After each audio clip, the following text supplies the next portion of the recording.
Hi guys, so today I'm going to show you how to mix your mask like a pro. As you know, you can just add water. That's how we have it listed on the instructions, but we like to kick it up a notch here. So we're going to add a little bit of honey and some almond milk in our mask today.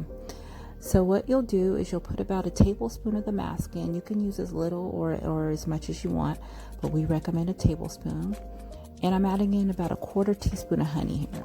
So you can go up to a teaspoon, but I like to use about a quarter teaspoon. And then I'm adding in almond milk to the consistency of the mask that I like, which is a little bit on the thinner side because it makes it easier to apply when using the brush. So here I'm just mixing it up really well because you really want to get that honey incorporated in there. Just really mix it really well.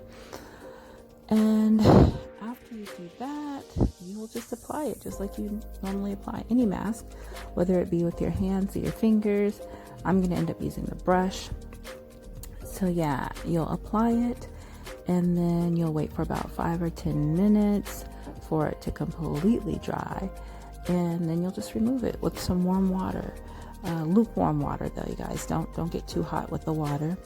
And then you'll apply your favorite moisturizer afterwards. Hopefully it's ours. So yeah, I'd love to hear in the comments what you think about this and what you like to add to your favorite mask. Thanks for watching, guys. Talk to you soon.